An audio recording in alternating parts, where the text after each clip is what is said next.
Welcome to daily current affairs 365। आज के video का टाइटल है 15 सितंबर 2025। लेकिन इसमें 14, 13 दोनों के न्यूज़ अब इसमें शामिल किए गए हैं। तो देखते हैं इस बार के जो वीडियो है उसमें हम लोगों ने कौन कौन सा टॉपिक कवर किया है। 14 सितंबर को पूरे देश में मनाया जाता है हिंदी दिवस। फिर 5th अखिल भारतीय राजभाषा सम्मेलन गांधीनगर गुजरात में आयोजित किया गया था। मोदी साहब 5 स्टेट के दौरे पर गए थे।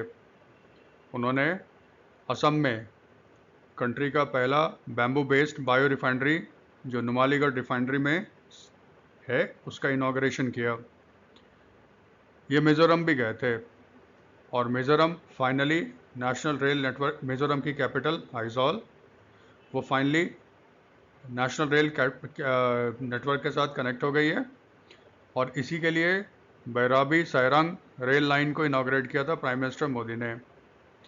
16th कंबाइंड कमांडर्स कॉन्फ्रेंस जो हर 2-2 साल पे होता है, वो इस बार आपका कोलकाता में हुआ था, जिसको इनॉग्रेट किया था पीएम ने। बिहार में प्राइम मिनिस्टर नरेंद्र मोदी ने नेशनल मखाना बोर्ड का इनॉग्रेशन किया। इंडिया की सबसे बड़ी private thermal power company Adani power, उसने बिहार के साथ एक एग्रीमेंट साइन किया है जिसमें वो 2400 megawatt thermal power plant Bhagalpur में सेटअप करेगा। फिर इंडिया का पहला ज्ञान Bharatam international conference new Delhi में आयोजित किया गया था। इंडिया का one of the best IIM Indian institute of management Ahmedabad, इसका इंडिया से बाहर पहला ओवरसीज कैंपस दुबई में इनॉग्रेट हुआ है। फिर first annual green hydrogen R&D होता है research and development conference new Delhi में ऑर्गेनाइज किया गया था। कुछ इंपॉर्टेंट अनाउंसमेंट्स हुए थे। नेपाल के प्रेसिडेंट ने सुशीला कर्की को वहाँ का इंटरिम प्राइम मिनिस्टर बनाया है और ये भी घोषणा किया है कि अगले साल मार्च में आपका वहाँ पे इलेक्शन होगा। उसके बारे में देख लेते हैं। Farmer Brazilian president gel Bolsonaro, इनको 27 ईयर्स का प्रिजन सेंटेंस दिया गया है। स्पोर्ट्स में चाइना ने इंडिया को हराकर 11th women's hockey Asia Cup 2025 जीत लिया है। इसका मतलब चाइना क्वालिफाई कर गया है नेक्स्ट ईयर 2026 बेल्जियम और नेदरलैंड्स में जो वर्ल्ड कप हॉकी होगा। इंडिया को अगर क्वालिफाई करना है तो इसको भी क्वालिफाइंग मैचेस जीतने होंगे। और वर्ल्ड का पहला ट्रैम ड्राइवर चैंपियनशिप ये ऑस्ट्रिया की राजधानी वियना में आयोजित किया गया था। चलो, हिंदी दिवस है ना।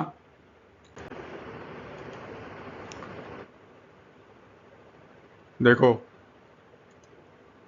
14 सितंबर को 1953 ऑनवर्ड्स मनाया जाता है भारत में हिंदी दिवस।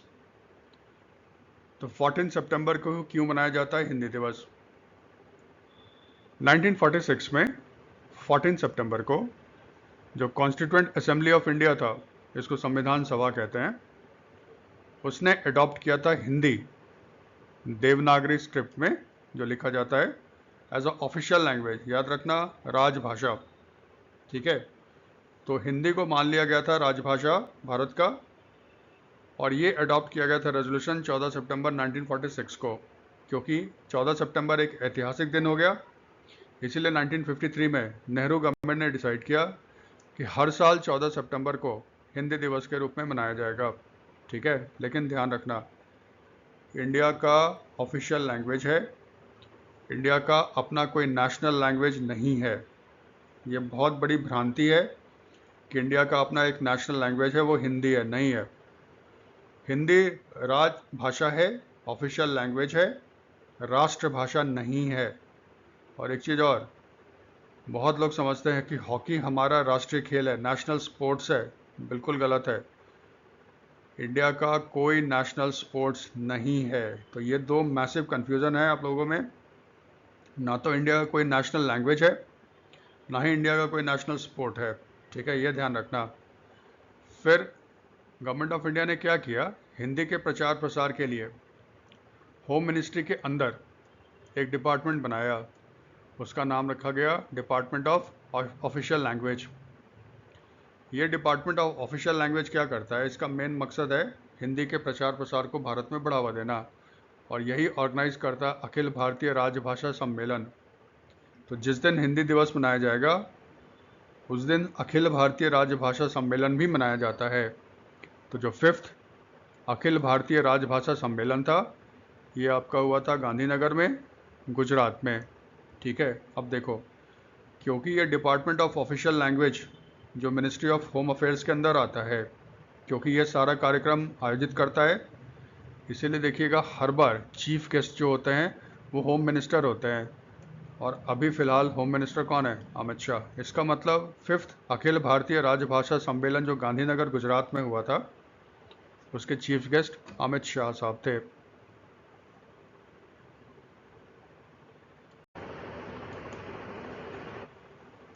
ठीक है, तो थोड़ा सा हम लोग अखिल भारतीय राजभाषा सम्मेलन के बारे में भी जान लें। जो फर्स्ट अखिल भारतीय राजभाषा सम्मेलन था वो उत्तर प्रदेश वाराणसी में हुआ था 2021 में। सेकंड जो हुआ था गुजरात सूरत में हुआ था 2022 में। थर्ड पुणे महाराष्ट्र में 23 में। फोर्थ हुआ था न्यू दिल्ली में 2024 में। ठीक है, लास्ट ईयर हुआ था। और 5th गांधीनगर गुजरात में हुआ था। ये आप जानते हो ये कब हुआ है? 2025 में। सीक्वेंस थोड़ा सा याद रखिएगा, यही हमारे काम का चीज़ है। पहला हुआ वाराणसी 1 में 2021 में, फिर सूरत, फिर पुणे, दिल्ली, फिर गांधीनगर। ये काम का चीज़ है, इसको याद रखना है। आपने कभी सुना होगा वर्ल्ड हिंदी दिवस, विश्व हिंदी दिवस, और एक होता है हिंदी दिवस। दोनों देखो अलग अलग होता है। हिंदी दिवस क्यों मनाते हैं? क्योंकि 14 सितंबर 1946 को हमारे देश का कॉन्स्टिट्यूएंट असेंबली ऑफ इंडिया, ठीक है, जो भारत का कॉन्स्टिट्यूशन बनाया था, उसने अडॉप्ट किया था हिंदी को as a official language of the government of India, राजभाषा। ठीक है, लेकिन जो विश्व हिंदी दिवस या वर्ल्ड हिंदी दिवस है ना, वो मनाया जाता है आपका 10 जनवरी को। कारण क्या है? इसका मेन उद्देश्य था हिंदी को प्रमोट करना in the world, Hindi language को। ठीक है, इसी के लिए आपका वर्ल्ड हिंदी दिवस मनाया जाता है। ठीक है, इंदिरा गांधी जो पहला वर्ल्ड हिंदी दिवस था उसको मनाया गया था 10 जनवरी 2006 को। ठीक है, डॉक्टर मनमोहन सिंह उस समय प्राइम मिनिस्टर थे। 10 जनवरी को ही क्यों मनाया जाता है? क्योंकि जब इंदिरा गांधी प्राइम मिनिस्टर थी, उनके समय में महाराष्ट्र नागपुर में 1975 में first world Hindi conference organize किया गया था, जिसका मेन मकसद था हिंदी को एज अ ग्लोबल लैंग्वेज के रूप में बढ़ावा दिया जाना चाहिए। इसीलिए 10 जनवरी के बाद हर साल आपका मनाया जाता है वर्ल्ड हिंदी दिवस। और हिंदी दिवस कब मनाया जाता है? 14 सितंबर को। ठीक है, तो वर्ल्ड हिंदी दिवस ग्लोबल हो गया 10 जनवरी, और राजभाषा है इसीलिए 14 सितंबर को मनाया जाता है।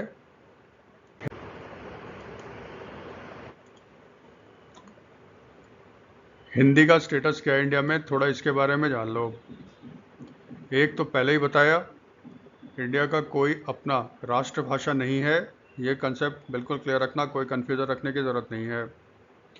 ठीक है, हिंदी जो है, ठीक है, फिर English and Hindi in Devanagari script, यानी इंग्लिश रोमन हो गया, और हिंदी जो है Devanagari script with international numerals. ठीक है, ये इंडिया का ऑफिशियल लैंग्वेज है। ये हमारे संविधान का आर्टिकल 343 क्लॉज 1 कहता है, यानी कि हमारा कॉन्स्टिट्यूशन 343 क्लॉज 1 कहता है इंडिया का जो ऑफिशियल लैंग्वेज है वो इंग्लिश और हिंदी है। शुरू में ना इंग्लिश को ऑफिशियल लैंग्वेज बनाया गया था फॉर 15 ईयर्स। उसके बाद कहा गया था कि एक समीक्षा होगी, फिर इंग्लिश को हटा दिया जाएगा और हिंदी बन जाएगा इंडिया का ऑफिशियल लैंग्वेज। लेकिन 1963 में जब ये काम शुरू हुआ, साउथ में ज़बरदस्त आपका मूवमेंट स्टार्ट हुआ था। ठीक है, स्पेशली इन तमिलनाडु। तो फिर एक उसमें ये कहा गया था कि हिंदी ही क्यों, और भी इंडियन लैंग्वेजेस को भी तो ऑफिशियल लैंग्वेज बना सकते हो।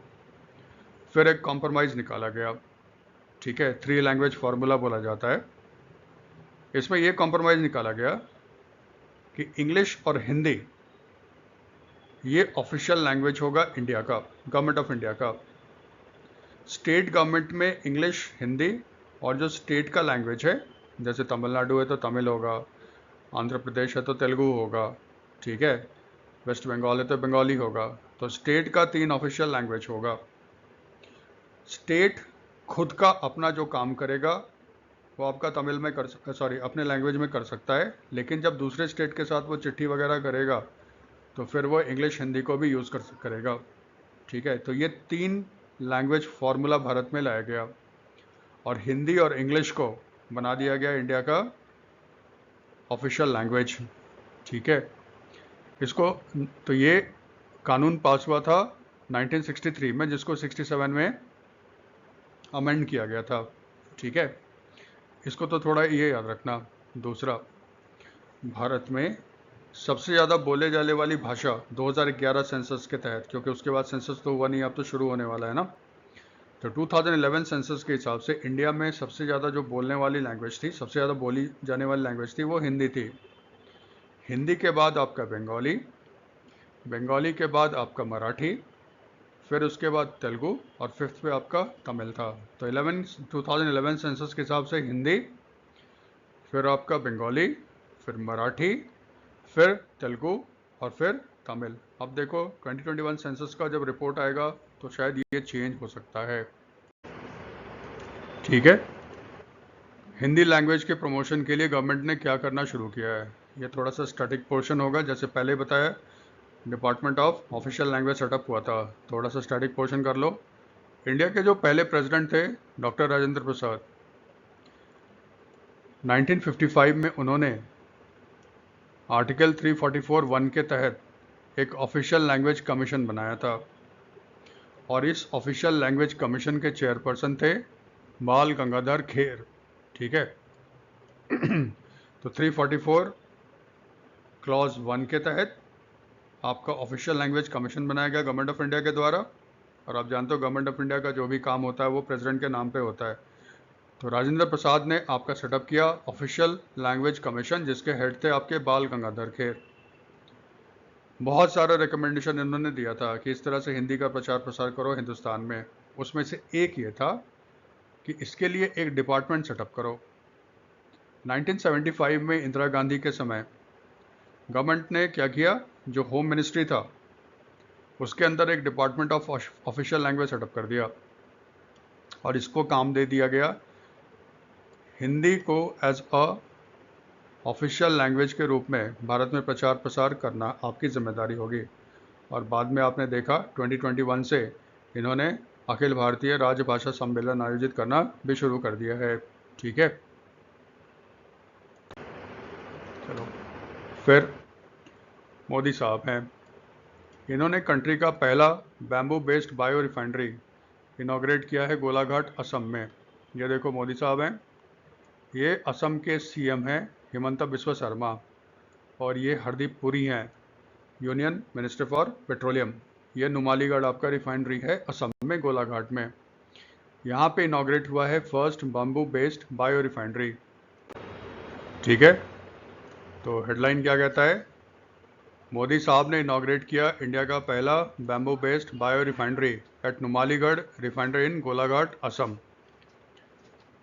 देखो ये क्या है, बायो रिफाइनरी, नुमालीगढ़ रिफाइनरी है, नुमालीगढ़ जगह का नाम है, गोलाघाट असम में है। इस रिफाइनरी में यूज़ किया जाता है क्रूड पेट्रोलियम, फिर उसको रिफाइन किया जाता है, पेट्रोल डीजल वगैरह बनता है, ठीक है। अब क्रूड ऑयल जो है वो बहुत पहले आपके फॉरेस्ट वगैरह होंगे, ज़मीन के नीचे चले गए, प्रेशर पड़ा, हीट पड़ा, और वो कन्वर्ट हो गया इनटू क्रूड ऑयल गैस में, तो उसको रिफाइन करके पेट्रोल डीजल बनाया जाता है। यहाँ पे देखो वर्ड यूज़ क्या किया है, बायो, यानी कि यहाँ पे जो फ्यूल बनेगा, ईंधन बनेगा, उसका सोर्स होगा बायो। बायो मतलब जो लिविंग है, ठीक है। तो वो लिविंग चीज़ जिसका इस्तेमाल किया जाएगा फ्यूल बनाने के लिए वो क्या होगा, बैम्बू। बांस। नॉर्थ ईस्ट में ज़बरदस्त बारिश होती है, ठीक है। और जब बारिश जहाँ पे होगा ना और क्लाइमेट सही होगा, वहाँ पे देखना बैम्बू, बांस बहुत उगता है। बैम्बू कोई ट्री नहीं है, घास होता है ये, ठीक है।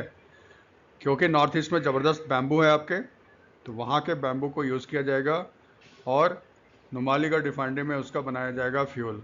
ये फ्यूल क्या होगा? ये इथेनॉल होगा। सेकेंड जनरेशन इथेनॉल बनाया जाएगा बैम्बू से, ठीक है। आप जानते हो, पिछले वीडियो में भी देख लेना, इंडियन गवर्नमेंट ने एक प्लान किया है कि इंडिया में जितने भी आपके पेट्रोल बिकते हैं उसमें 20% पेट्रोल में मिलाया जाएगा एथेनॉल। एथेनॉल बेसिकली आपके शुगर केन के मोलासेस से लाया जाता है, ठीक है। या फिर गवर्नमेंट कहता है कि आप लिविंग या नॉन लिविंग थिंग का भी इस्तेमाल कर सकते हैं, जैसे क्रॉप्स वगैरह हो गया, उसका रेसिड्यू हो गया, टूटे हुए चावल हो गए, आपका ये सब्जी वगैरह जो सड़ गल गई है उसका भी इस्तेमाल करके इथेनॉल बना सकते हो, ठीक है। इससे क्या है, इससे भारत में पॉल्यूशन कम होगा, ठीक है। और तेल का खपत भी कम होगा, इससे फॉरेन एक्सचेंज भी तो बढ़ेगा। इसी को यहाँ पे उसने इनॉग्रेट किया है, ठीक है।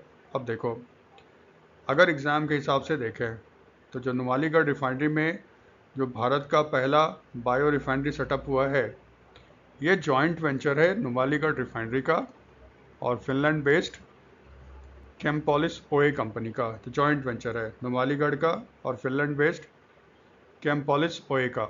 ये प्रोड्यूस क्या करेगा? सेकेंड जनरेशन एथेनॉल इस्तेमाल करेगा। किसका? बैम्बू का। हर साल इसकी कैपेसिटी होगी 49,000 मेट्रिक टन एथेनॉल प्रोडक्शन का, और उम्मीद है ये करीब 3 lakh ton metric ton bamboo every year consume करेगा।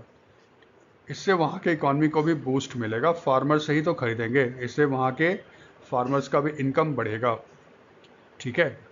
गवर्नमेंट ऑफ इंडिया प्रमोट कर रहा है आपका इस तरह का बायो रिफाइनरी, और वो इनकरेज कर रहा है जितने भी पेट्रोलियम वाले हैं रिफाइनरीज वहाँ पे सेटअप करें। क्यों?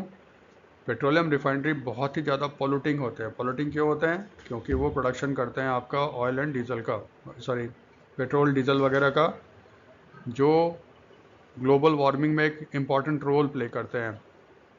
इसीलिए देखिएगा, बहुत सारी जो पब्लिक सेक्टर कंपनी है पेट्रोलियम की, गवर्नमेंट ऑफ इंडिया के द्वारा जो कंपनी है, वो अपने अपने रिफाइनरीज में बायो रिफाइनरी सेटअप कर रहा है। जैसे Indian oil corporation limited Panipat Haryana में उसने सेटअप किया है बायो रिफाइनरी। इसमें बेसिकली क्या होगा, वो धान वगैरह जो कटता है उसका जो पराली वगैरह होता है वो इस्तेमाल किया जाएगा यहाँ पे, और उससे आपका बनाया जाएगा एथेनॉल, ठीक है। फिर बठिंडा पंजाब में गुरु गोविंद सिंह रिफाइनरी है, इसको सेटअप किया है HPCL और मित्तल एनर्जी लिमिटेड। HPCL देखो गवर्नमेंट ऑफ इंडिया की कंपनी है। मित्तल एनर्जी, आपने एलन मित्तल का नाम सुना होगा, जिनकी मित्तल स्टील प्लांट है। एक समय दुनिया के सबसे बड़े स्टील प्रोड्यूसर थे वो। उनकी एक एनर्जी कंपनी है मित्तल एनर्जी लिमिटेड। तो मित्तल एनर्जी लिमिटेड और HPCL का जॉइंट वेंचर है, बठिंडा में एक प्लांट रिफाइनरी सेटअप किया है, उसका नाम है गुरु गोविंद सिंह रिफाइनरी। वहाँ भी आपका बायो रिफाइनरी प्लांट लग चुका है। अभी आपने देखा नुमालीगढ़ असम में भी आपका बायो रिफाइनरी सेटअप हो चुका है। फिर एक दूसरी कंपनी है गवर्नमेंट ऑफ इंडिया की, BPCL Bharat petroleum corporation limited. इसने एक बायो एथेनॉल प्लांट सेटअप किया है बाड़ागढ़ उड़ीसा में, ठीक है। तो ये आपके हो गए भारत सरकार के रिफाइनरी जिन्होंने बायो रिफाइनरी भी सेटअप किया है। थोड़ा सा एक ध्यान रखना है। तो अब नुमालीगढ़ रिफाइनरी है तो थोड़ा उसके बारे में जान लो। नुमालीगढ़ रिफाइनरी जो था वो सेटअप हुआ था 1993 में। क्यों? असम, असम बहुत सेंसिटिव स्टेट है भारत का। असम की जो मेन आबादी है असमिया अहोम, कुछ ट्राइबल्स भी वहाँ पे रहते हैं। जब से इंडिया पाकिस्तान बना तो आज का जो बांग्लादेश है वो था ईस्ट पाकिस्तान। वहाँ पाकिस्तान ईस्ट पाकिस्तान बनने के बाद धीरे धीरे वहाँ से हिंदू छोड़ छोड़ कर वहाँ से आने लगे। और बाद में और फिर जब 1971 का वॉर हुआ था बांग्लादेश में, उससे पहले बहुत सारे हिंदू और मुस्लिम्स बांग्लादेश, जो आज का बांग्लादेश है, पहले ईस्ट पाकिस्तान था, वहाँ से भागकर असम में आ गए। धीरे धीरे क्या हुआ है, असम की डेमोग्राफी चेंज हो गई है। असम के जो ओरिजिनल बाशिंदे हैं उनकी पॉपुलेशन बहुत कम हो गई। असम में इसके खिलाफ बहुत पहले से ही मूवमेंट स्टार्ट हो गया था। फिर उल्फा बना, United liberation front of Assam. उसने डिमांड करना शुरू कर दिया कि हम असम को इंडिया से अलग करना चाहते हैं। फिर राजीव गांधी के समय असम में एक शांति समझौता हुआ था, ऑल असम स्टूडेंट्स यूनियन और गवर्नमेंट ऑफ इंडिया के बीच में। बहुत सारे उसमें टर्म्स एंड कंडीशंस थे। उसमें एक ये था कि असम में एक नई रिफाइनरी सेटअप की जाएगी, क्योंकि असम में, याद रखना, दिग्बोई वह जगह है जहाँ पे भारत में पहली बार ऑयल मिला था, और इंडिया का पहला रिफाइनरी भी दिग्बोई में ही सेटअप किया गया था। बहुत पुराना है, अंग्रेज़ों के ज़माने का है। तो फिर ये डिसाइड किया गया था कि क्योंकि असम में तेल बहुत है, तो उस तेल को वहीं पे परिष्कृत किया जाएगा, संशोधित किया जाएगा, रिफाइन किया जाएगा। इसलिए नुमालीगढ़ रिफाइनरी को सेटअप किया गया था असम में, असम एकॉर्ड के तहत। ठीक है, इसीलिए देखो अभी भी वहाँ पे जो हिमंता बिस्वा शर्मा की गवर्नमेंट है, वो आपका घुसपैठियों के खिलाफ एक्शन ले रहा है, बांग्लादेशियों के खिलाफ। ठीक है, अब हिंदू हैं मुसलमान हैं, हमें उसमें नहीं जाना है। ये देखो बैकग्राउंड है। ठीक है, तो ये बैकग्राउंड है नुमालीगढ़ रिफाइनरी का। नुमालीगढ़ रिफाइनरी जो है वो आता है under the ministry of petroleum and natural gas.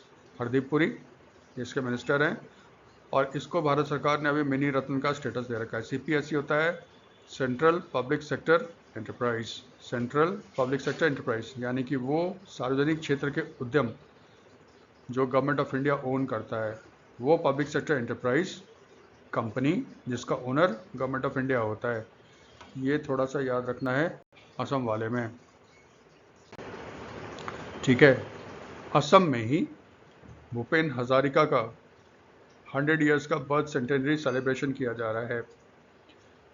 Prime minister उसमें भी गए थे, और जैसे कि आप इमेज में देख रहे हो, प्राइम मिनिस्टर ने 100 रुपीज़ का एक कॉइन इशू किया है, कमोमरेटिव कॉइन। ठीक है, जो इशू किया गया है भूपेन हजारिका के बर्थ सेंटेनरी सेलिब्रेशन में। ऐसे याद रखना, हमारे देश में 2 रुपये से लेके 10,000 तक का जो रुपी होता है, ठीक है, 10,000 तक का, ये जो रुपी होगा इसको इशू करने का अधिकार होता है मिनिस्ट्री ऑफ फाइनेंस या गवर्नमेंट ऑफ इंडिया को, सॉरी RBI को। तो 2 से लेकर 10,000 तक का करेंसी नोट्स इशू कर सकता है रिजर्व बैंक ऑफ इंडिया, लेकिन 1 रुपये का नोट, ठीक है, और कॉइन्स, सिक्का, इसको इशू करने का अधिकार होता है सिर्फ गवर्नमेंट ऑफ इंडिया को। मिनिस्ट्री ऑफ फाइनेंस इसको इशू करता है। तो 1 रुपये का नोट्स और जितने भी कॉइन्स होते हैं 50 पैसे से लेके 1000 तक का, याद रखना भारत में सबसे कम डिनोमिनेशन का जो कॉइन है वो 50 पैसा है, नॉट 1 रुपीज़। महंगाई इतनी ज़्यादा है कि 50 पैसे का कोई महत्व ही नहीं है, लेकिन ऑफिशियली 50 पैसा भी एक वैलिड करेंसी है। ठीक है, तो 50 पैसे से लेके 1000 तक का जो कॉइन होता है वो इशू कर सकता है रिजर्व बैंक ऑफ इंडिया। ठीक है, लेकिन इस कॉइन्स को हम लोग यूज़ कर सकते हैं मार्केट में, और इससे हम सामान खरीद सकते हैं। एक अलग तरह का कॉइन होता है जिसको कहते हैं कमोमरेटिव कॉइन्स, स्मारक सिक्के। स्मारक सिक्के को भी इशू किया जाता है, और जैसे नाम से ही लगता है ये किसी एक उपलक्ष्य, किसी एक उद्देश्य के लिए किया जाता है। तो जैसे देखिएगा कोई महान आपका पर्सनालिटी होगा, 100 साल हो गए, 150 साल हो गए, तो फिर उसके उपलक्ष्य में गवर्नमेंट ऑफ इंडिया इसको जारी करता है। ये सिर्फ कलेक्शन के लिए होता है। अगर गवर्नमेंट ऑफ इंडिया कहेगा कि नहीं आप इसको मार्केट में भी यूज़ कर सकते हो, तब तो आप यूज़ कर सकते हो, अदरवाइज इसको यूज़ नहीं करते। भारत में जो सबसे पहला कमोमरेटिव कॉइन था, ये इशू किया गया था ऑन पंडित जवाहरलाल नेहरू। ठीक है, तो भूपेन हजारिका का जन्म शताब्दी मनाया जा रहा है, तो प्राइम मिनिस्टर मोदी ने आपका ये सिक्का भी जारी किया। ठीक है, अब देखो भूपेन हजारिका असम के हैं, कल्चरल आइकन हैं, सबसे फेमस नाम है, ठीक है। उनका सेलिब्रेशन धूमधाम से मनाया जा रहा है असम में। 10 सितंबर 2025 के वीडियो में इसके बारे में डिटेल कवर किया गया है। हेडिंग देखना, Bistirna Parore a musical voyage from Sadiya to Dhubri, ठीक है। तो union ministry of port and shipping waterways, उसने ये यूनिक नौका पे एक म्यूजिकल प्रोग्राम स्टार्ट किया है जो सादिया से चलकर धुबरी तक जाएगी ब्रह्मपुत्र रिवर पे, जो डेडिकेट किया गया है भूपेन हजारिका को। पूरा डिटेल आप 10 सितंबर 2025 वीडियो में भी इसको देख सकते हो, ठीक है। अब देखो, असम वाला था, आज का न्यूज़ है और वो भी है, लेकिन इसका थोड़ा एक कंटेक्स्ट है। प्राइम मिनिस्टर मोदी 2 दिन 13 से लेकर 15 तक 3 दिन हो गया समझ लो, 5 स्टेट गए, मिजोरम, मणिपुर, असम, बंगाल और बिहार। देखो इस तरह का जो होता है ना, उसमें आपको ऐसे याद रखना है सीक्वेंस। प्राइम मिनिस्टर सबसे पहले किस स्टेट में गए, फिर कौन से स्टेट में गए, फिर कौन से स्टेट में गए, फिर कौन से, इसलिए आपको याद रखना मिजोरम, मणिपुर, असम, बंगाल एंड बिहार। हमने असम को पहले कवर कर लिया, लेकिन यह सीक्वेंस याद रखिएगा। ये याद रखने की ज़रूरत नहीं है 13 सितंबर से 15 सितंबर 2025, ये याद करने की ज़रूरत नहीं है, लेकिन सीक्वेंस याद रखना है स्टेट्स का। तो सबसे पहले वो कहाँ गए थे, मिज़ोरम, है ना। मिज़ोरम उन्होंने इनॉग्रेशन किया बैरबी सैरांग रेल लाइन का, ठीक है।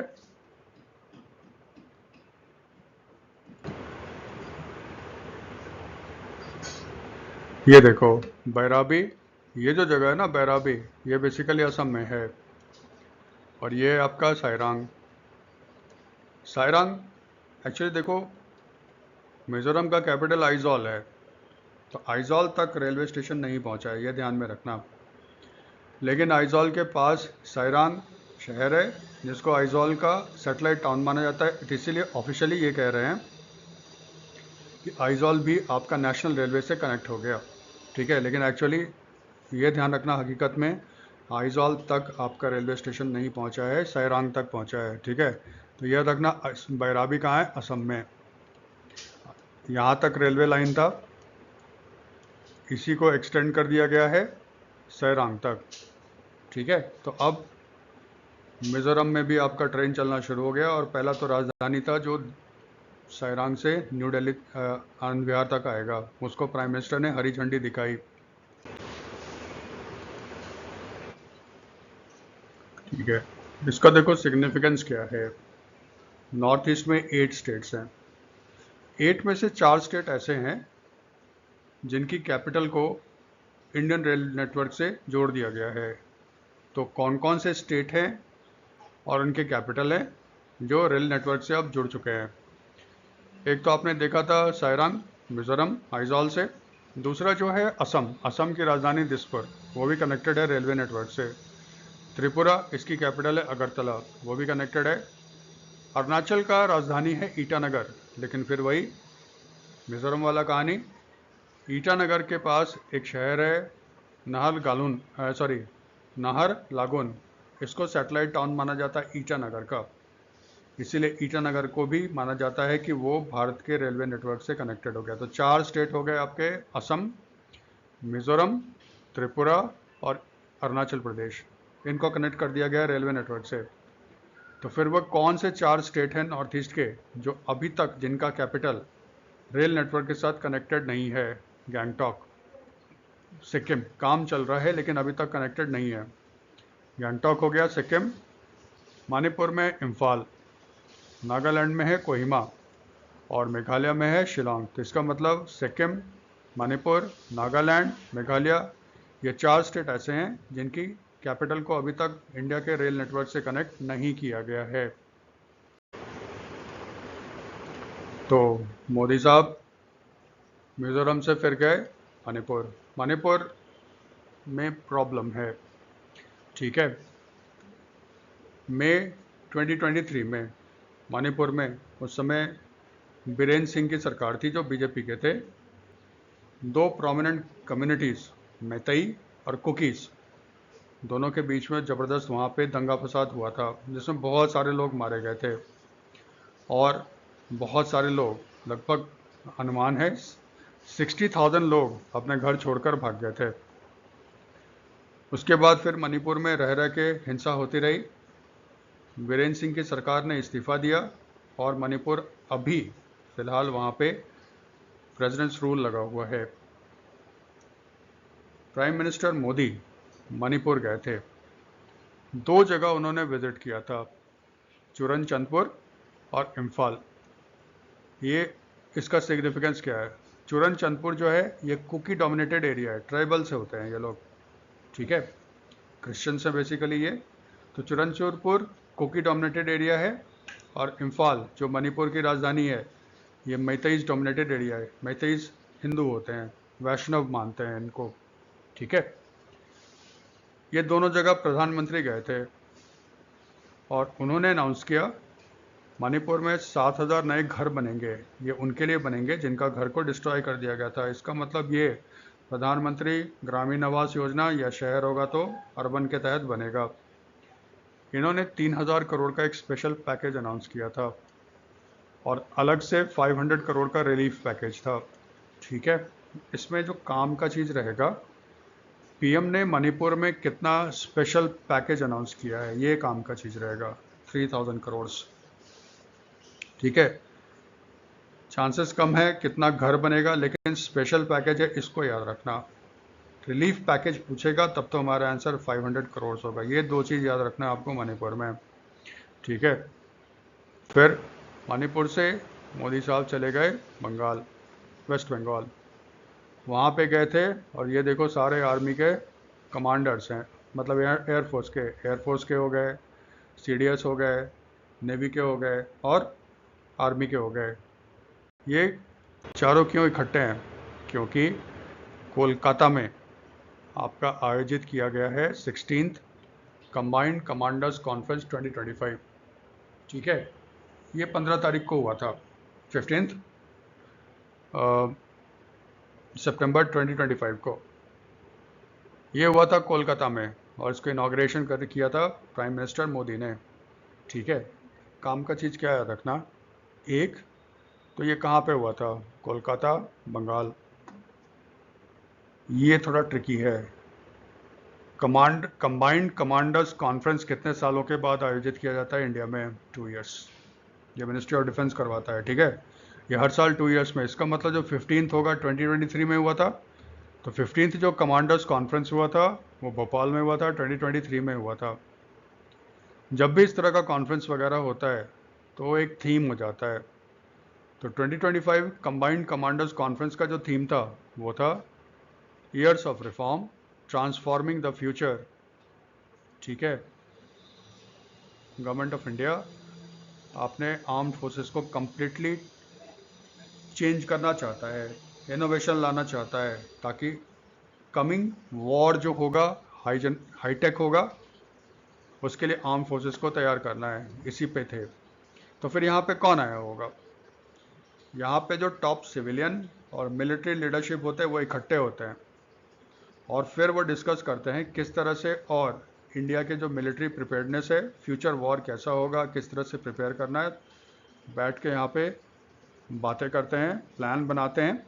तो फिर सिविलियन सबसे बड़ा, देखो सिविलियन जो होगा वो तो प्राइम मिनिस्टर ही होंगे, इसलिए इनाग्रेशन किया प्राइम मिनिस्टर ने। इसके अलावा जो डिफेंस मिनिस्टर है राजनाथ सिंह, वो भी यहाँ पे आए हुए थे। National security adviser Ajit Doval ये भी आए हुए थे। Chief of defence staff general Anil Chauhan वो भी थे आर्म फोर्सेस की तरफ से। इंडियन आर्मी के चीफ जनरल उपेंद्र द्विवेदी वो भी थे। इंडियन एयरफोर्स के chief air marshal Amarpreet Singh वो भी थे और इंडियन नेवी के चीफ एडमिरल दिनेश कुमार त्रिपाठी इनके साथ वो भी उपस्थित थे। इसका मतलब भारत का टॉप सिविलियन प्राइम मिनिस्टर हो ही गए, डिफेंस मिनिस्टर, प्लस मिलिट्री के जो टॉप ब्रास हैं, तीनों सेना के प्रमुख प्लस सीडीएस, वो सारे यहाँ पे उपस्थित है। याद रखना ये हर 2 साल के बाद होता है, ठीक है। फिर बंगाल से प्राइम मिनिस्टर चले गए आपके बिहार। बिहार में उन्होंने इनॉग्रेट किया नेशनल मखाना बोर्ड। नेशनल मखाना बोर्ड सेटअप किया गया इन दरभंगा, बिहार। ठीक है, नेशनल मखाना बोर्ड के बारे में union finance minister Nirmala Sitharaman ने अनाउंस किया था 25-26 के बजट में। उन्होंने कहा था कि मखाना को प्रमोट करने के लिए, मखाना को इंग्लिश में फॉक्सनट कहते हैं, ठीक है, ये हाईली न्यूट्रिशियस होता है, उसको प्रमोट करने के लिए एक बोर्ड बनेगा दरभंगा, बिहार में। और जो एलोकेशन था वो 100 करोड़ था, ये भी थोड़ा ध्यान रखना। नेशनल मखाना बोर्ड के लिए बजट में एलोकेशन कितना था? 100 करोड़। बजट थोड़ा दिन हो गया है लेकिन फिर भी याद रखना, और ये तो याद रखना ये दरभंगा, बिहार में हुआ था, ये भी याद रखना। Indian council for agriculture research, उसका नेशनल मखाना रिसर्च सेंटर भी है दरभंगा में। ठीक है, तो रिसर्च सेंटर भी दरभंगा में है, मखाना बोर्ड भी आपका दरभंगा में बन गया। दरभंगा में ही क्यों? क्योंकि जो मखाना है बेसिकली मिथिलांचल एरिया में आपका ग्रो किया जाता है, बिहार का। मिथिलांचल जब कहते हैं तो इसमें दरभंगा और मधुबनी का जो मेन एरिया है वो आता है। भारत में सबसे ज़्यादा मखाना तो आपका बिहार में होता है, लेकिन बिहार के अलावा बंगाल, असम, छत्तीसगढ़ और उत्तर प्रदेश में भी मखाना ग्रो किया जाता है। मखाना बेसिकली ग्रो किया जाता है इनटू स्टिल वाटर। स्टिल का मतलब ठहरा हुआ पानी होना चाहिए, जैसे पॉन्ड हो गया, लेक हो गया, वेटलैंड्स हो गया, ठहरा हुआ पानी होता है, वहाँ पे आपका मखाना ग्रो किया जाता है। वर्ल्ड का 90% जो प्रोडक्शन है मखाना का वो इंडिया में है, और इंडिया में 90% से ज़्यादा जो प्रोडक्शन है वो आपका बिहार में है। इसीलिए देखिए बिहार में इसको सेटअप किया गया है। और GI, geographical indication, GI tag भी दिया गया है मिथिला मखान को गवर्नमेंट ऑफ इंडिया ने, ताकि कोई इसकी चोरी ना कर सके। ठीक है, यहाँ पे गए थे। इसके अलावा पूर्णिया में जो एयरपोर्ट है उसका एक सिविलियन विंग इन्होंने इनॉग्रेट किया, वो सब भी इनॉग्रेट किया, बहुत सारे अनाउंसमेंट किए। हमारे काम का ये नेशनल मखाना बोर्ड है, वो थोड़ा काम का है। ठीक है, तो फिर बिहार पे ही रहते हैं। एक न्यूज़ आया था, Adani power 2400 megawatt thermal power plant setup करेगा भागलपुर, बिहार में। ठीक है, तो अदानी पावर ने एक 25 years power supply agreement sign किया है with the Bihar state power generation company limited. इस एग्रीमेंट के तहत अडानी पीर 35 जो जगह है भागलपुर में, वहाँ पे 2400 megawatt ultra super critical thermal power plant setup करेगा। Ultra super critical thermal plant का मतलब होता है कि ये नॉर्मल थर्मल प्लांट से ज़्यादा एफिशिएंट होता है, इसमें कोयले का कंजम्पशन कम होता है, पानी का कंजम्पशन कम होता है, पॉल्यूशन थोड़ा कम होता है। इस तरह का प्लांट लगाएगा जिसमें लगभग $3 बिलियन का इन्वेस्टमेंट होगा, या 26,482,000 करोड़ रुपीज़ लगे, 26,482 करोड़ रुपए आपका इन्वेस्टमेंट करेगा। ठीक है, अदानी पावर। इसके लिए जो कोल होगा, कोयला, वो एलोकेट किया जाएगा अदानी पावर का थ्रू शक्ति पॉलिसी। शक्ति पॉलिसी क्या है? शक्ति का मतलब होता है scheme for harnessing and allocating कोयला ट्रांसपेरेंटली इन इंडिया। तो थर्मल पावर जनरेशन के लिए कोयले की कमी ना हो, इसके लिए गवर्नमेंट ऑफ इंडिया ने शक्ति स्कीम लॉन्च किया है, जिसमें एलोकेशन होता है ऑक्शनिंग के थ्रू। ठीक है, तो शक्ति का फुल फॉर्म होगा तो याद कर लेना, अदरवाइज स्किप भी मार सकते हो। लेकिन सबसे इंपॉर्टेंट चीज़ क्या याद रखना है, भारत की सबसे बड़ी जो थर्मल पावर प्लांट है वो एनटीपीसी है, लेकिन एनटीपीसी एक गवर्नमेंट ऑफ इंडिया की कंपनी है, तो पब्लिक सेक्टर कंपनी हो गई। अगर हम प्राइवेट कंपनी की बात करें तो इंडिया की सबसे बड़ी जो प्राइवेट कंपनी है थर्मल पावर स्टेशन जनरेशन में, वो अदानी पावर है, गौतम अदानी की कंपनी है। और फिलहाल इसके पास 18,110 मेगावाट इंस्टॉल क्षमता की पावर प्लांट से पूरे इंडिया में फैले हुए हैं। ठीक है, और याद रखना झारखंड में भी इसका एक पावर प्लांट है, जहाँ से बांग्लादेश को पावर की सप्लाई होती थी जब तक शेख हसीना थी। बाद में इन्होंने पावर सप्लाई बंद कर दिया जब बांग्लादेश में शेख हसीना को हटाकर यूनिस की सरकार आ गई है। ठीक है, ये तो इसमें याद रखना है। फिर इंडिया का पहला ज्ञान भारतम इंटरनेशनल कॉन्फ्रेंस, ये आपका हुआ था न्यू दिल्ली में। तो फिर इसको ऑर्गेनाइज किसने किया? इसको ऑर्गेनाइज किया था यूनियन मिनिस्ट्री ऑफ कल्चर ने। तो फिर इसको इनॉग्रेट किसने किया होगा? इसको भी इनॉग्रेट करने वाले थे गजेंद्र सिंह शेखावत। तो यूनियन मिनिस्टर फॉर कल्चर अभी गजेंद्र सिंह शेखावत हैं, उन्होंने इसको ऑर्गेनाइज किया था। इसको बाद में प्रधानमंत्री मोदी ने भी एड्रेस किया था। ठीक है। ज्ञान भारतम देखो है क्या, ये गवर्नमेंट ऑफ इंडिया का इनिशिएटिव है, जिसमें जो हमारा पुराना मैन्युस्क्रिप्ट है, ठीक है, जिसमें इंडिया के हिस्ट्री, इंडिया की फ़िलासफ़ी है, रिलीजन है, एक्सेट्रा के बारे में जानकारी मिलती है। तो पुराने जो मैन्युस्क्रिप्ट हैं, हस्तलिखित हैं, उनको प्रिजर्व किया जाएगा, उसको डिजिटाइज किया जाएगा, ताकि कमिंग जनरेशन के पास इंडिया का जो धरोहर है, कल्चरल धरोहर है, वो सुरक्षित किया जाए। इसी के लिए ऑर्गेनाइज किया गया था फर्स्ट ज्ञान भारतम इंटरनेशनल कॉन्फ्रेंस। इसका मेन उद्देश्य क्या था? मेन उद्देश्य यह था, ज्ञान भारतम के तहत जो मैन्युस्क्रिप्ट्स को आपका प्रिजर्व, डिजिटाइज और डिसेमिनेट किया जा रहा है, इसके बारे में पूरे वर्ल्ड को जानकारी देना और इंडियन मैन्युस्क्रिप्ट के बारे में पूरे वर्ल्ड को अवगत करवाना। काम का चीज़ क्या रहेगा आप जानते हो, 2-3 क्वेश्चंस बनेंगे। ज्ञान भारतम इंटरनेशनल कॉन्फ्रेंस कहाँ पे हुआ था? दिल्ली में। इनॉग्रेट किसने किया? गजेंद्र सिंह शेखावत, जो यूनियन मिनिस्टर फॉर कल्चर हैं। ऑर्गेनाइज किसने किया? Union minister of culture. इतना काफ़ी रहेगा इस पर, ठीक है। तो फिर थीम क्या था? Reclaiming India's knowledge legacy through manuscript heritage. ठीक है।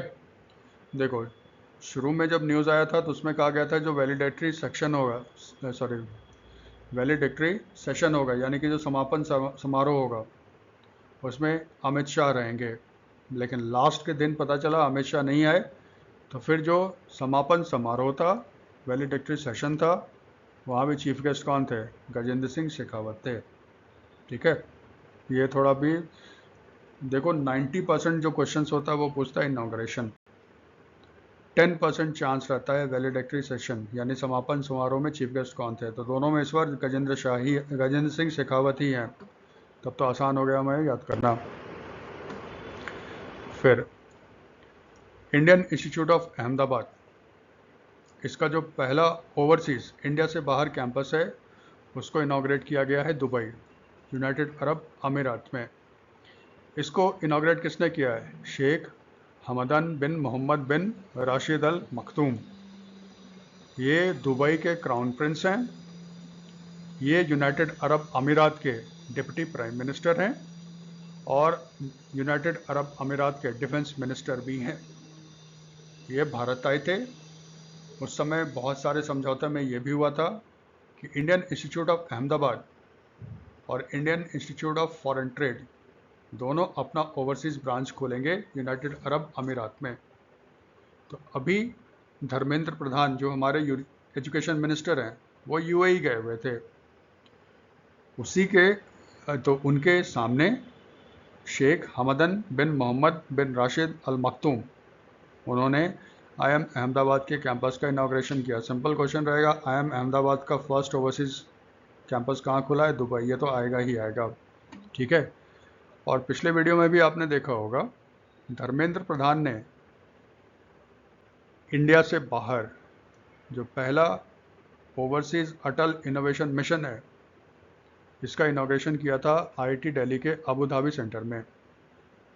याद रखना, IIT दिल्ली ने यूनाइटेड अरब अमीरात में, एक अमीरात या उसके कैपिटल, यूनाइटेड अरब अमीरात की कैपिटल अबू धाबी में अपना पहला कैंपस खोला है, ठीक है। और थोड़ा और पीछे चले जाएं तो Indian institute of technology IIT Madras, ये भारत का पहला IIT है जिसने इंडिया से बाहर जाके एक कैंपस खोला ज़ांज़ीबार तंजानिया में। तो IIT दिल्ली दूसरा हो गया। तो पहला हो गया मद्रास, जिसने ज़ांज़ीबार तंजानिया में ब्रांच खोला है या कैंपस खोला है। फिर IIT दिल्ली ने अबू धाबी में खोला। यहाँ पे उन्होंने इनॉग्रेशन किया था अटल इनोवेशन मिशन का। अटल इनोवेशन मिशन पिछले वीडियो में भी देख लेना। ये नीति आयोग के अंदर एक ऑटोनमस बॉडी है जिसका मेन उद्देश्य है भारत में इनोवेशन को बढ़ावा देना, ठीक है, इनोवेशन और एंटरप्रेन्योरशिप के कल्चर को बढ़ावा देना। तो अटल इनोवेशन मिशन का भी पहला ओवरसीज सेंटर कहाँ खुला है? IIT दिल्ली अबू धाबी में।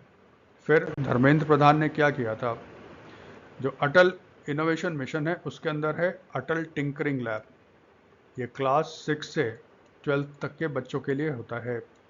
तो ये लोग स्कूल में जाते हैं और वहाँ पे लैब सेटअप करते हैं जो 6 से 12 तक के बच्चों के लिए होता है। और इसका मेन मकसद क्या होता है? लैब है ना, लेबॉर्ट्री है, यहाँ पे आओ, बच्चों की उत्सुकता बढ़ाओ, रिसर्च करें, इनोवेशन करें, ताकि बचपन से ही उनमें ये गुण आ जाए।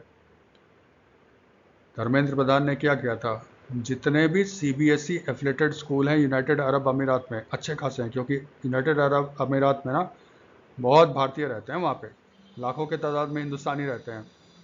तो उनके बच्चे के पढ़ने के लिए बहुत सारे CBSE स्कूल खुले हुए हैं वहाँ पे। तो उन सारे स्कूल में अटल टिंकरिंग लैब को भी इनॉग्रेट किया था धर्मेंद्र प्रधान ने। ठीक है, तो इसका मतलब देखो, UAE में एजुकेशन से क्या हो गया।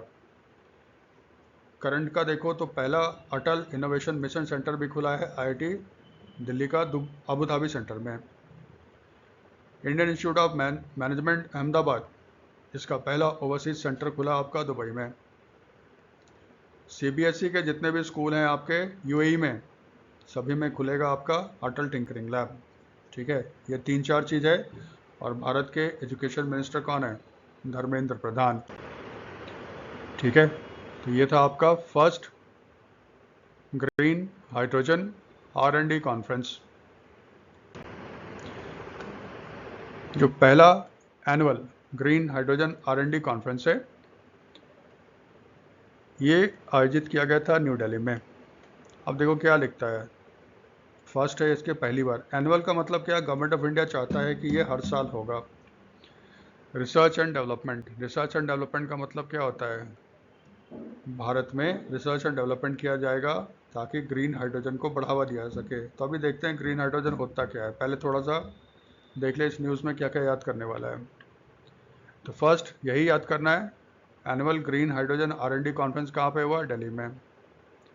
इनॉग्रेट किसने किया? Union minister of new and renewable energy Prahlad Joshi ने। इसका मतलब ऑर्गेनाइज भी किसने किया होगा? Ministry of new and renewable energy. ठीक है, जिसके मिनिस्टर हैं प्रहलाद जोशी। इन्होंने देखो यहाँ पे क्या क्या अनाउंस किया। उन्होंने 100 crore call for proposal announce किया जो स्टार्टअप्स को हेल्प करेगा इन हाइड्रोजन इनोवेशन। ठीक है, इसमें हर स्टार्टअप को 5,000 करोड़ पर प्रोजेक्ट दिया जाएगा for innovating for pilot projects in innovating hydrogen production, storage, transport and utilisation technologies. Pralhad Joshi ने अनाउंस किया, गवर्नमेंट ऑफ इंडिया ने सेट किया है टारगेट 2028 तक भारत में indigenous solar cell manufacturing capacity develop हो जानी चाहिए। अधिकतर हम लोग ये लोग चाइना से मंगाते हैं, तो वो कहते हैं कि 2028 तक ये सारा चीज़ हिंदुस्तान में हो जाना चाहिए। तो एक ये याद रखना है और एक ये याद रखना है, 500 करोड़ पर प्रोजेक्ट। फिर उन्होंने अनाउंस किया कि भारत में पर्यावरण या ग्रीन एनर्जी को बढ़ावा देने के लिए गवर्नमेंट ऑफ इंडिया ने क्या क्या कदम उठाए हैं। देखो, ग्रीन एनर्जी उसको कहते हैं जिससे पोल्यूशन बहुत कम होता है। तो ग्रीन एनर्जी में क्या क्या आ जाएगा? ग्रीन एनर्जी में आपका आ जाता है हाइडल, वाटर, वाटर से जो हाइडल बनता है, विंड, जियोथर्मल, सोलर। ठीक है, और अब इसमें प्रमोट किया जा रहा है हाइड्रोजन। 2 मिनट रुक जाओ, हाइड्रोजन क्या होता है वो बताते हैं। तो पहले इनिशिएटिव्स देख लो गवर्नमेंट ऑफ इंडिया का। भारत का पहला port based green hydrogen pilot project launch किया गया है VO Chidambaranar port in Tamil Nadu. पहले इस पोर्ट का नाम हुआ करता था तूतीकोरिन पोर्ट, अब उसका नाम चेंज करके कर दिया गया है चिदम्बरनार। ये फ्रीडम फाइटर थे वहाँ के। ठीक है, VO चिदम्बरम, उनके नाम पे ये पोर्ट कर दिया गया। फिर प्रहलाद जोशी साहब ने बताया कि जो तूतीकोरिन पोर्ट है तमिलनाडु में वहाँ पे फैसिलिटी डेवलप किया जा रहा है कि जो जहाज़ हैं उसमें जो इंजन होगा वो हाइड्रोजन फ्यूल पे चले। तो वहाँ पे जहाज़ का रेट्रोफिटिंग का मतलब होता है ना, उसके इंजन को चेंज किया जा रहा है ताकि हाइड्रोजन के फ्यूल पे चढ़े। अब फ्यूल का भी तो व्यवस्था होना चाहिए ना, तो रीफ्यूलिंग फैसिलिटी भी वहाँ पे बनाया जा रहा है। भारत में पहला हाइड्रोजन से चलने वाला जो बस था उसको 2023 में दिल्ली में लॉन्च किया गया था, ठीक है। लेकिन जो commercial deployment of hydrogen powered बस है वो लेह लद्दाख में इस समय जुलाई में शुरू किया गया था। 5 बस थे। ये सारे बस एनटीपीसी ने डेवलप किए हैं और इसने गिफ्ट किया है लद्दाख लेह म्यूनिसिपल कॉरपोरेशन को। इसका मतलब अगर आप ले जाइएगा घूमने के लिए तो ये आपको 5 बस दिखेंगे, लेकिन ये बस जो है ना इस पर आपको पैसे देने पड़ेंगे। ये पायलट प्रोजेक्ट नहीं है, ये कमर्शियली यूज़ होने वाला है। तो पायलट प्रोजेक्ट था, ट्रायल के रूप में दिल्ली में पहले हुआ था, लेकिन कमर्शियली डिप्लॉयमेंट जो हुआ है लेह लद्दाख में हुआ है और इसको डेवलप किया एनटीपीसी ने। ये तो याद रहेगा।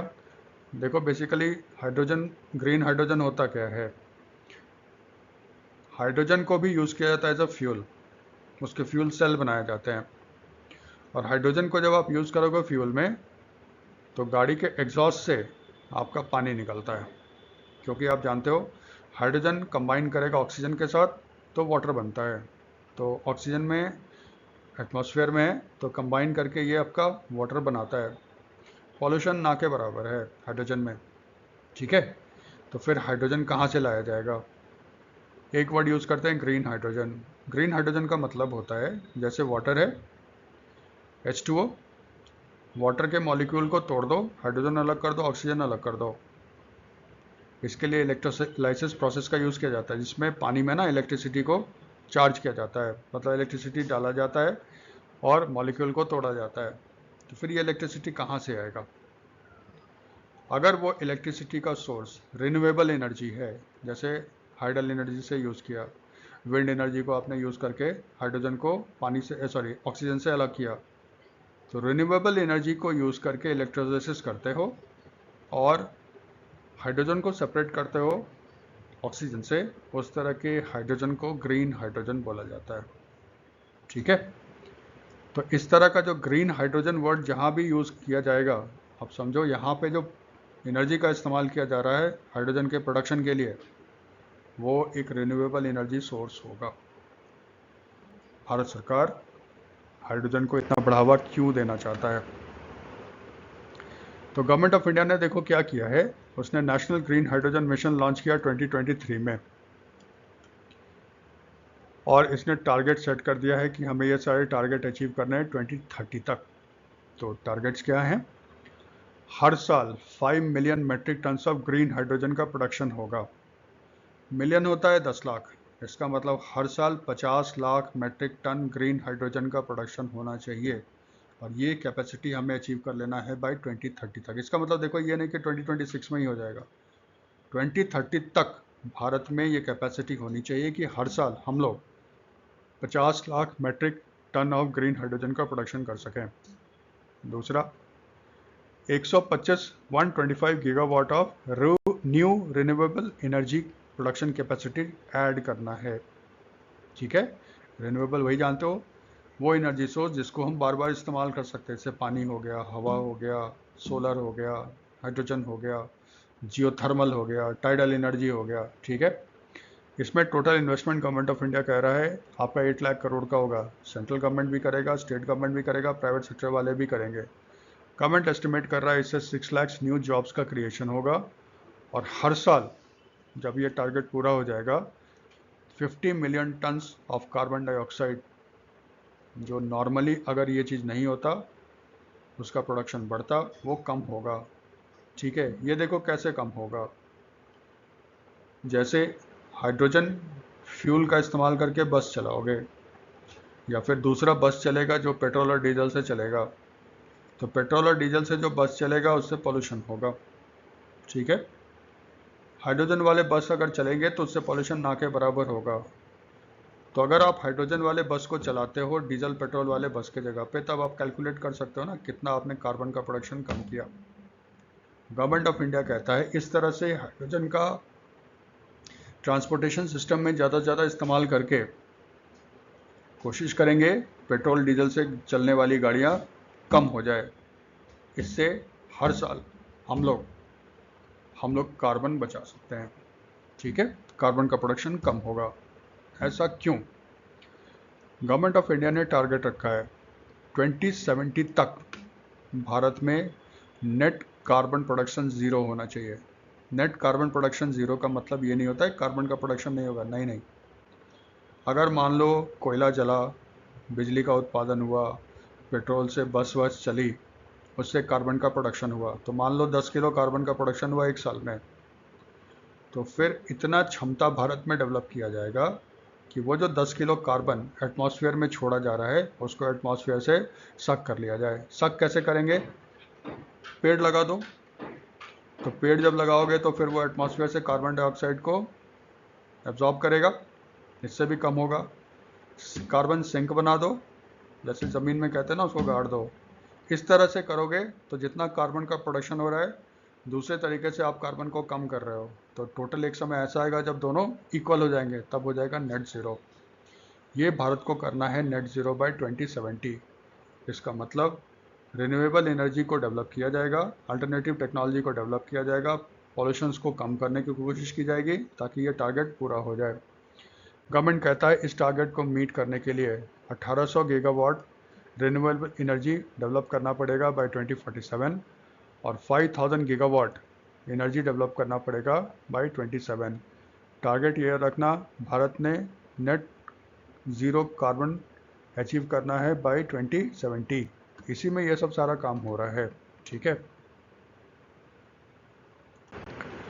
नेक्स्ट, आपने सुना होगा नेपाल में ज़बरदस्त बवाल हुआ था।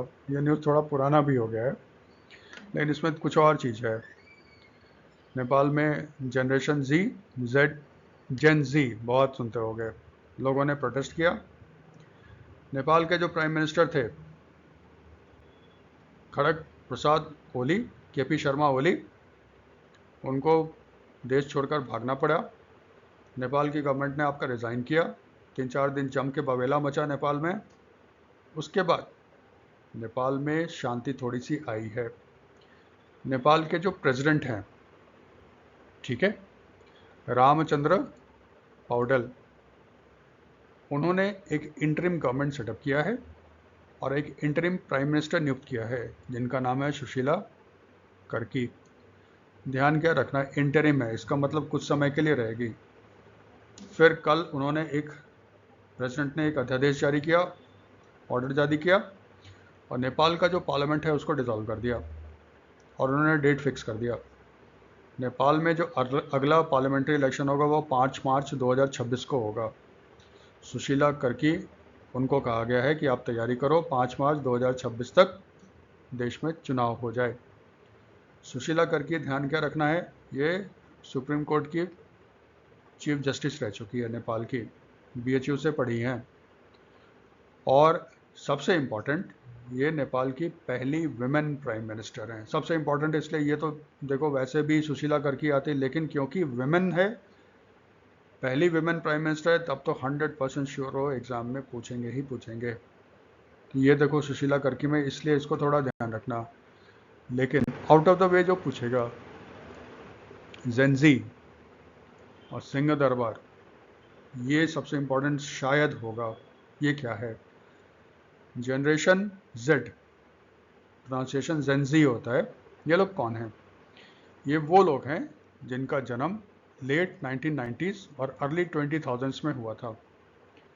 इनको कहा जाता है डिजिटल जनरेशन। इनसे पहले मिलेनियम जनरेशन था। मिलेनियम जनरेशन उनको बोलते हैं जिनके समय में इंटरनेट आना शुरू हो गया था, इंटरनेट का वाइड स्प्रेड यूज़ हो गया था। अब डिजिटल जनरेशन है। डिजिटल जनरेशन कौन है? स्मार्टफोन। ठीक है, स्मार्टफोन की क्रांति देखो विश्व में कब हुई थी? जब एप्पल ने लॉन्च किया था आईफोन 2007 में। उसके बाद तो कहानी भूल जाओ। आज का जनरेशन स्मार्टफोन है। लोग ये कहते हैं नेपाल गवर्नमेंट ने स्मार्टफोन को, सॉरी, जितने भी आपके सोशल मीडिया साइट थे, ये पीछे वाले वीडियो में देख लेना, उसको उसने बैन कर दिया था। ट्विटर नहीं, अब एक्स कह लो, यूट्यूब, इंस्टाग्राम, सबको बैन कर दिया। क्यों? क्योंकि वो कह रहा था इनको नेपाल गवर्नमेंट के साथ रजिस्टर होना पड़ेगा। वो चाइनीज़ ऐप है ना आपका, ये क्या नाम है, टिकटॉक, उसको नहीं बैन किया था, इन सबको बैन कर दिया। उसके बाद कहते हैं लोग इतने गुस्से हुए सड़क पे आ गए, सरकार डूब गई। सरकार इसके कारण नहीं डूबी थी, और भी कारण था, लेकिन क्योंकि ये सारे जो युवा थे सारे स्मार्टफोन वाले थे, यूज़ करने वाले थे, इसीलिए इनको जनरेशन जेड बोलते हैं। ध्यान रखना, जनरेशन जेड किसको बोलते हैं, यही सबसे इंपॉर्टेंट शायद क्वेश्चन बनेगा। तो ये वो उन लोगों को डिफ़र करता है जो लेट 1990s और अर्ली 2000 में जन्म लिया था, अब जवान हुए हैं, स्मार्टफोन वाले ये जनरेशन है। ठीक है। दूसरा, सिंह दरबार। नेपाल में आप जानते हो जब प्रोटेस्ट होता है तो फिर गुंडागर्दी भी बढ़ जाता है। इन्होंने आग लगा दिया बहुत सारे गवर्नमेंट के बिल्डिंग्स को, जिसमें एक बिल्डिंग था सिंह दरबार, उसको डिस्ट्रॉय कर दिया, जो नेपाल का एक हेरिटेज साइट है। सिंह दरबार को 1908 में प्राइम मिनिस्टर चंद्र शुमशेर के समय बनाया गया था। उस समय ना राजा हुआ करते थे नेपाल में, और जो प्राइम मिनिस्टर होते थे वो खानदानी होते थे। खानदानी मतलब होता है ना, बाप से बेटा, बेटा से बेटा, राणा बोलते थे। राणा खानदान के पास जो होगा वही प्राइम मिनिस्टर बनेगा। वो बनाया गया था, उसका नाम रखा गया था सिंह दरबार। कहते हैं दक्षिण एशिया में ये सबसे बड़ा महल था। आप जानते हो राजस्थान में बड़े बड़े महल है, लेकिन उससे भी बहुत बड़ा ये महल था। ये राजा का रेजिडेंस हुआ करता था, और जो वहाँ के प्राइम मिनिस्टर राणा हुआ करते थे उनका ऑफिस और रेजिडेंस होता था। फिर नेपाल में आपकी क्रांति हुई, डेमोक्रेसी हुई, राजा भाग गया। डेमोक्रेसी के बाद ये नेपाल गवर्नमेंट का सेक्रेटेरिएट बन गया। जैसे हमारे देश में होता था ना north block, south block, Bharat सरकार का एडमिनिस्ट्रेटिव कॉम्प्लेक्स है। अब तो सारा शिफ्ट करते जा रहे हैं आपके। ठीक है। उसी तरह ये सेक्रेटेरिएट था नेपाल गवर्नमेंट का, जिसको बर्न कर दिया गया था।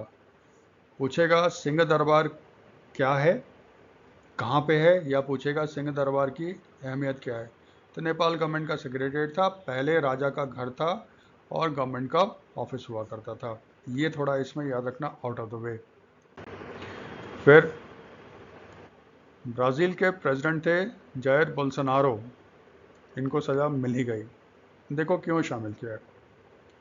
डोनाल्ड ट्रंप ने दो देश पे लगा दिया है 50% टैरिफ, एक ब्राज़ील और एक इंडिया। इंडिया पे तो वो कहते हैं कि भारत रशियन ऑयल खरीद रहा है, इसलिए हमने टैरिफ लगा दिया। 25% tariff, 25% penalty tariff Russian oil के कारण। 50% टैरिफ वो बकवास है, कारण कोई और है। ब्राज़ील को टारगेट किया है डोनाल्ड ट्रंप ने। डोनाल्ड ट्रंप ने कहा है ब्राज़ील को हम इसलिए लगा रहे हैं 50% टैरिफ, क्यों? क्योंकि माय ग्रेट फ्रेंड बोल्सोनारो, उसके खिलाफ कोई कार्रवाई ना करे ब्राज़ील की गवर्नमेंट। ये धमकी देता था वो डोनाल्ड ट्रंप ब्राज़ील को। अब देखो क्या होता है, क्योंकि उसको सज़ा तो हो गई। बोल्सोनारो राइट विंग था, डोनाल्ड ट्रंप का दोस्त कह सकते हैं। ये प्रेसिडेंट थे। ठीक है। 2022 में प्रेसिडेंशियल इलेक्शन हुआ, बोल्सोनारो इलेक्शन हार गए। इलेक्शन कौन जीता? लुइस इनासियो लुला डी सिल्वा, ये आपके इलेक्शन जीत गए। बिल्कुल देखो डोनाल्ड ट्रंप वाली कहानी है। जब इलेक्शन हुआ था यूएस में, अभी नहीं, ये 2024 वाला इलेक्शन नहीं था, 2020 में जब इलेक्शन हुआ था, डोनाल्ड ट्रंप फिर से इलेक्शन के लिए खड़े हुए थे। डोनाल्ड ट्रंप इलेक्शन हार गए थे और इलेक्शन जीता था जो बाइडन ने। डोनाल्ड ट्रंप ने इलेक्शन रिजल्ट को मानने से इनकार कर दिया था, और डोनाल्ड ट्रंप के समर्थक व्हाइट हाउस में घुस के तोड़फोड़ मचाए थे, हल्ला फसाद किया था, और कह रहे थे कि इलेक्शन ये रिग किया गया है। ठीक है। लेकिन अल्टीमेटली डोनाल्ड ट्रंप को हटना पड़ा था। सेम कहानी हुआ था ब्राज़ील में। 2022 के प्रेसिडेंशियल इलेक्शन में बोल्सोनारो हार गए। लुइस इनासियो लुला डी सिल्वा लेफ्टिस्ट हैं, ये जीत गए। बोल्सोनारो ने भी डोनाल्ड ट्रंप के तहत कहना शुरू कर दिया कि हम इलेक्शन नहीं हारे नहीं हैं, हमें हरवाया गया है। इन्होंने कहा कि रिवोल्ट करो, ये करो, बिल्कुल डोनाल्ड ट्रंप की तरह अपने सपोर्टर को कहा कि आक्रमण कर दो। सेम कहानी है। ठीक है। तो फिर लुला डी सिल्वा जब पावर में आए, उन्होंने बोल्सोनारो के खिलाफ केस कर दिया। क्यों केस कर दिया? For acting against the constitution, treason का चार्ज लगा दिया। For plotting a coup after his election defeat. Brazil की कोर्ट ने बोल्सोनारो को गिल्टी पाया है और 27 साल के लिए सजा दे दी। 27 साल इंपॉर्टेंट नहीं है, बोल्सोनारो है। थोड़ा सा स्टैटिक याद कर लो। ब्राज़ील में जो प्रेसिडेंट इलेक्ट होता है वो 4 इयर्स के लिए होता है। जैसे यूएस का सिस्टम है ना, प्रेसिडेंशियल इलेक्शन होता है 4 साल के लिए होता है, बिल्कुल वही लगभग सारे आपके नॉर्थ साउथ अमेरिकन कंट्रीज़ में भी हैं। तो ब्राज़ील में भी जो प्रेसिडेंट इलेक्ट होगा वो 4 इयर्स के लिए होगा। लूला इलेक्ट हुए हैं फॉर द 3rd टाइम। अब इसमें थोड़ा एक पेच है। अमेरिकन कॉन्स्टिट्यूशन कहता है कि एक आदमी 2 बार ही प्रेसिडेंट रह सकता है, जिसका मतलब डोनाल्ड ट्रंप पहले थे, ये 2nd टर्म है, इसके बाद डोनाल्ड ट्रंप प्रेसिडेंट नहीं बन सकते अमेरिका के। ब्राज़ील में क्या है, ब्राज़ील का कॉन्स्टिट्यूशन कहता है अ पर्सन कैन बी री elected for only 1 subsequent term. Subsequent term का मतलब क्या होता है, जैसे 2022 में जीत गए, फिर अगला इलेक्शन 2026 में होगा, तो 2026 में जो इलेक्शन होगा अगर वो आप जीत गए, उसके बाद आप कभी भी प्रेसिडेंट नहीं रह सकते ब्राज़ील की। लूला डी सिल्वा क्या हुआ था, जो प्रेसिडेंट बने ना, एक बार बने फिर इलेक्शन हार गए, फिर प्रेसिडेंट बने फिर इलेक्शन हार गए, तो इसका मतलब कंसिक्यूटिव टर्म्स के लिए ये नहीं आए हैं, इसीलिए लूला डी सिल्वा जो है 3rd टाइम बने हैं आपके प्रेसिडेंट। ठीक है, ये थोड़ा सा डिफरेंस है, लेकिन ये याद रखना, जैर बोल्सोनारो ये आज जरूर आएगा एग्जाम में। नेक्स्ट स्पोर्ट्स का, चाइना की वुमेन्स हॉकी टीम ने इंडियन वुमेन्स हॉकी टीम को हरा दिया और जीत गई 11th women's hockey Asia cup. ठीक है, इंडियन टीम के कैप्टन थी सलीमा टेट।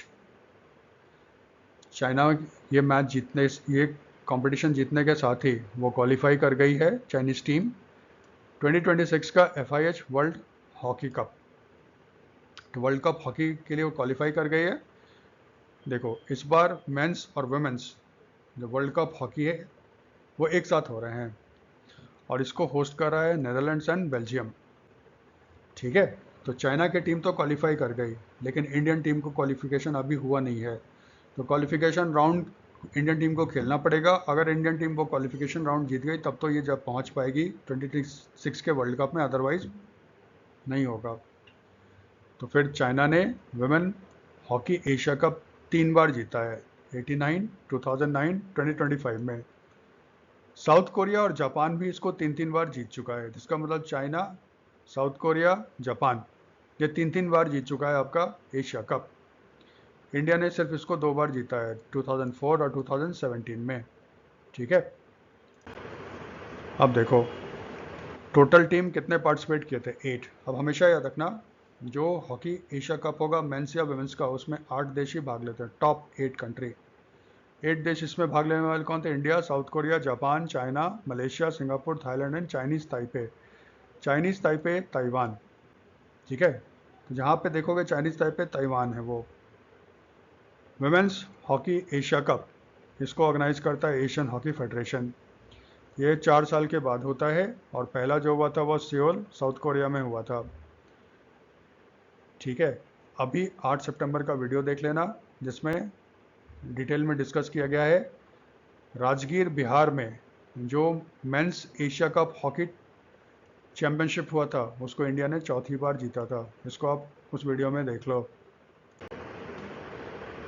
और फिर ट्रैम है ना, अभी भी दुनिया के गिने चुने देशों में ट्रैम चलता है।